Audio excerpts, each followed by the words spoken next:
Okay, અહીંયા જોઈ શકો છો દાખલા નંબર 47. નિયોન વાયુ સામાન્ય રીતે સાઇન બોર્ડમાં વપરાય છે. જો 616 નેનોમીટર તરંગ લંબાઈ ખૂબ જ તીવ્રતાથી ઉત્સર્જિત કરતો હોય તો આપણે ગણવાની છે. શું ગણવાની છે? એક તો ઉત્સર્જનની આવૃત્તિ ગણવાની છે. 30 સેકન્ડમાં વિકિરણ કેટલું અંતર કાપે એ ગણવાનું છે. અને વિદ્યાર્થી મિત્રો ક્વોન્ટમ ઉર્જા ગણવાની છે. અને ક્વોન્ટમની સંખ્યા જો તે 2 જૂલ ઉર્જા ઉત્પન્ન કરતું હોય તો વિદ્યાર્થી મિત્રો આપણે ક્વોન્ટમની સંખ્યા ગણવાની છે.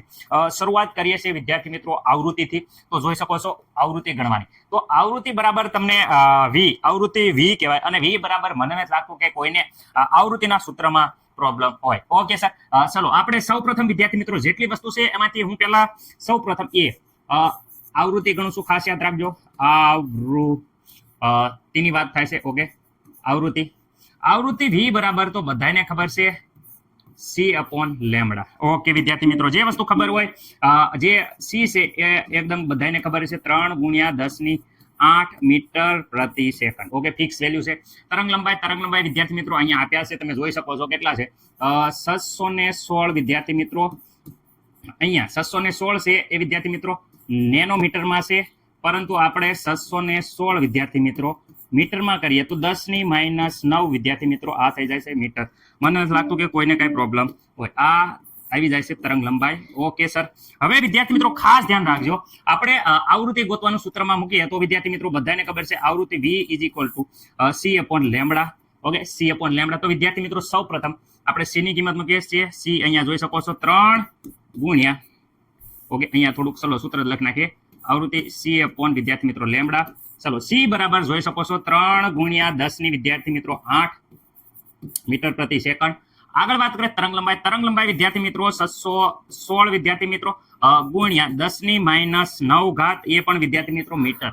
ઓકે, મને નથી લાગતું કોઈને કઈ પ્રોબ્લેમ હોય. ઓકે, હવે વિદ્યાર્થી મિત્રો આવૃત્તિ આનું જ્યારે સાદુરૂપ આપણે આપશું ત્યારે વિદ્યાર્થી મિત્રો હું કહું છું આવૃત્તિ બરાબર તમે વ્યવસ્થિત કેલ્ક્યુલેટરમાં 3 ભાગ્યા વિદ્યાર્થી મિત્રો આપણે કરવાના છે 616 તો આવે છે 0.00 ને વિદ્યાર્થી મિત્રો કઈ આ પ્રકારે રકમ આવે છે. જરા જોઈ લીજો 0.00487. ઓકે, આટલી આવે છે. ગુણ્યા 10 ની ઘાતની વાત કરીએ તો માઇનસ ઘાત ઉપર જશે તો પ્લસ ઘાતમાં થઈ જાય છે 10 ની વિદ્યાર્થી મિત્રો 17 ઘાત આવશે.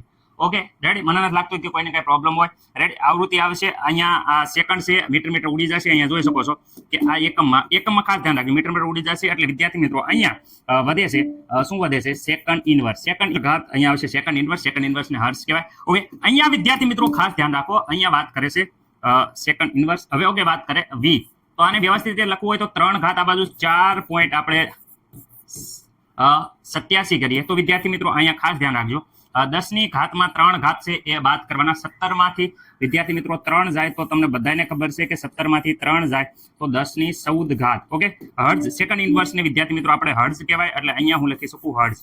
ઓકે, મને નથી લાગતું કે કોઈ પણ વિદ્યાર્થી મિત્રોને આ આવૃત્તિમાં કાંઈ પ્રોબ્લેમ હોય. ઓકે, આવૃત્તિ મસ્ત મજાની મેં તમને કહી દીધી છે. ઓકે, દરેક વિદ્યાર્થી મિત્રોને આવૃત્તિ મળી જશે. ઓકે, હવે સર આપણે આવૃત્તિ તમે કહી દીધી, પરંતુ અહીંયા એમ કહે છે 30 સેકન્ડમાં વિકિરણ કેટલું અંતર કાપે. ઓકે, હવે અંતરની વાત કરે છે તો અંતર વિદ્યાર્થી મિત્રો ખબર છે કે અહીંયા અંતર કોઈ પણનું અહીંયા બી અહીંયા કહું છું અંતર બરાબર તો બધાને ખબર છે અંતર ડિસ્ટન્સ ડી બરાબર આપણે કહી શકીએ શું છે કે પ્રકાશનો વેગ ગુણ્યા વિદ્યાર્થી મિત્રો સમય. ઓકે, પ્રકાશનો વેગ. ઓકે, અંતર બરાબર પ્રકાશનો વેગ, પ્રકાશના વેગ જેને સી કહેવાય છે, સી ની કિંમત અહીંયા છે બધાને ખબર છે 3×10 ની વિદ્યાર્થી મિત્રો કેટલી ઘાત થઈ જાય તો બધાને ખબર છે 10⁸ ઘાત મીટર પ્રતિ સેકન્ડ. ખાસ યાદ રાખજો મીટર પ્રતિ સેકન્ડ. ઓકે, અહીંયા વિદ્યાર્થી મિત્રો સમય આપ્યો છે 30 સેકન્ડ. ઓકે, તો તમને બધાને ખબર પડી ગઈ કે આ સેકન્ડ જાય છે, ખાલી મીટરમાં જવાબ આવશે. ઓકે, 3×3 તો 3 તેરી વિદ્યાર્થી મિત્રો થઈ જાય છે. અહીંયા જોઈ શકો છો કલર આપણે બદલાઈ નાખીએ. 3 તેરી વિદ્યાર્થી મિત્રો 9, 3 તેરી થઈ જાય છે 9 અને અહીંયા વિદ્યાર્થી મિત્રો 90×10 ની વિદ્યાર્થી મિત્રો થઈ જાય છે 8 ઘાત. ઓકે, આટલા મીટર. મને નથી લાગતું કોઈને પ્રોબ્લેમ હોય. કોઈ એમ કે મારે 9 લખવાશે તો 9 ગુણ્યા વિદ્યાર્થી મિત્રો 10⁹ ઘાત આ થઈ જાય છે મીટર. આ આપણને આવી જાય છે અંતર. ખાસ યાદ રાખજો અંતર. મને નથી લાગતું કે કોઈ પણ વિદ્યાર્થી મિત્રોને આ જવાબમાં કાંઈ લોસા હોય. વ્યવસ્થિત રીતે આખો જવાબ મેં અહીંયા કરી દીધો છે, જરાક જોઈ લેજો. રેડી, હવે આ અંતર વિદ્યાર્થી મિત્રો દરેક વિદ્યાર્થી મિત્રોને આવડી ગયો છે. રેડી, ઓકે સર આવડી ગયો છે. હવે હજી પતી ગયો દાખલો નહીં. દાખલો હજી પત્તો નથી, દાખલો જરાક અહીંયા ધ્યાનથી જોઈ લેજો. હવે અહીંયા આગળ સી કીધું છે, શું કીધું છે? આ ક્વોન્ટમની ઉર્જા નક્કી કરવાની. ઉર્જા E ઇઝ ઇક્વલ ટુ, તો બધાને ખબર છે શું છે? E ઉર્જા S ઇન્ટુ V. ડાયરેક્ટ વિદ્યાર્થી મૂકે આ કિંમત મૂકશો, V આપણે આગળ છે તો પણ ચાલશે, પરંતુ અમુક છોકરા એમ કે છે ડાયરેક્ટ નહીં. અહીંયા S V બરાબર તો બધાને ખબર C અપોન લેમ્બડા. ચલો આ કિંમત મૂકો તો E ઇઝ ઇક્વલ ટુ, જોઈ શકો છો આપણે આ કિંમત મૂકવાની છે કઈ? પેલા પ્લાન્ક અચળાંકની value H is equal to બધાને ખબર છે 6.626 ગુણ્યા 10 ની વિદ્યાર્થી મિત્રો કેટલી ઘાત છે? તો વિદ્યાર્થી મિત્રો 34 ઘાત છે, એ પણ માઇનસમાં જૂલ ઇન્ટુ સેકન્ડ છે. વિદ્યાર્થી મિત્રો આ વસ્તુ ભૂલવાની નથી. ઓકે, અહીંયા આ લખો 6.626 ગુણ્યા 10 ની minus 34. Okay, joule into second. Okay sir, અમે ભૂલ્યા નથી. ઓકે, પ્રકાશની જે ગતિ છે એ 3 ગુણ્યા 10 ની વિદ્યાર્થી મિત્રો 8 ઘાત મીટર પ્રતિ સેકન્ડ. મને નથી લાગતું કોઈ તરંગ લંબાઈ તો સર અહીંયા આપી છે મીટરમાં, આપણે જોઈ શકો છો 616 ગુણ્યા 10 ની માઇનસ 9. રેડી વિદ્યાર્થી મિત્રો? મીટર. ઓકે, વ્યવસ્થિત રીતે અહીંયા જોઈ શકો છો કે છેલ્લે ઝૂલમાં જ વધશે, બધું ઉડી જશે. ઉડતું એટલે ઉડાડી દેજો. રેડી, મીટર ઉડી જાય, સેકન્ડ પ્રતિ સેકન્ડ ઉડી જાય, ઝૂલમાં જવાબ રહેશે, બધાને ખબર છે. પણ કેટલો રહેશે? તો અહીંયા તમે કેલ્ક્યુલેટરમાં વ્યવસ્થિત રીતે તમે કરશો તો અહીંયા આવે છે 0.0323 ગુણ્યા 10 ની માઇનસ 17. ઓકે, જોઈજો 0.0323 ગુણ્યા 10 ની વિદ્યાર્થી મિત્રો જોઈ શકો છો કે આ કરશો એટલે વ્યવસ્થિત રીતે તમે સાદુરૂપ આપશો એટલે અહીંયા 10 ની અહીં જોઈ શકો છો ઉપર જશે તો આ 17, 9 ને 8 17 થઈ જાય. 34 માંથી 17 જશે તો વિદ્યાર્થી મિત્રો 17 વધશે. ઓકે, તેવી બોલો તો પણ અહીંયા 323 ગુણ્યા 10 ની માઇનસ 17 આ પ્રકારે જવાબ આવશે. હવે ઓકે સર, આનું થોડુંક વ્યવસ્થિત રીતે તાલમેલ બેસાડો. તો વિદ્યાર્થી મિત્રો આ જવાબને તાલમેલ બેસાડી આ બે આંકડા બાજુ લઈ લઈએ તો વિદ્યાર્થી મિત્રો 3. ઓકે, હવે આ માઇનસ ઘાત છે તો આમાં વધારો કરવાનો 2 નો વધારો કરો તો વિદ્યાર્થી મિત્રો આપણને ખબર છે કે અહીંયા થઈ જશે 19. ઓકે, આ થઈ ગયા જૂલ. મને નથી લાગતું કે કોઈને આમાં કાંઈ પ્રોબ્લેમ હોય. સર કોઈને નથી પ્રોબ્લેમ, એકદમ કહેવાય કે વ્યવસ્થિત રીતે દાખલો આવી ગયો છે. 20 કરવી હોય, પાછળ આપણે ટેક્સ્ટ બુકમાં જવાબ 20 છે તો વિદ્યાર્થી મિત્રો આપણે -20 પણ થઈ શકે છે. અહીં 32 આગળ લઈ લો એટલે -20 થઈ જાય. મને નથી લાગતું કે કોઈને કાંઈ પ્રોબ્લેમ હોય. ઓકે સર, હવે આ થઈ ગયો, કયો થઈ ગયું? આ સી નો જવાબ. ડી વિદ્યાર્થી મિત્રો એમ કહે છે કે ભાઈ અહીંયા જો આપણે ગોતવાની છે, શું ગોતવાનું છે? ક્વોન્ટમની સંખ્યા.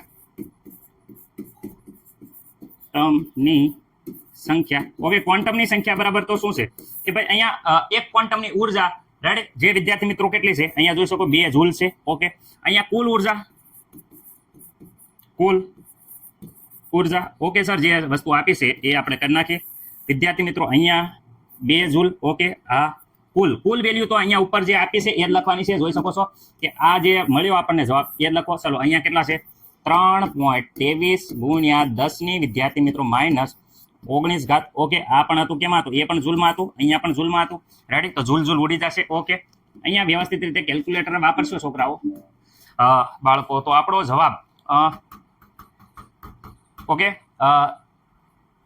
કંઈક આ પ્રકારે આવે છે 6.100 ને વિદ્યાર્થી મિત્રો 92 અને 10 ની ઘાત વિદ્યાર્થી મિત્રો એક ઘાત આપણે આ બાજુ લઈ લીધી એટલે વિદ્યાર્થી મિત્રો જે 19 હતી 19 ની વિદ્યાર્થી મિત્રો અહીંયા થઈ જશે 18. ડાયરેક્ટ મેં જવાબ લખ્યો છે, તમે જોઈ શકશો કે થોડુંક આ પોઈન્ટમાં આવશે, તમારે આવશે 0.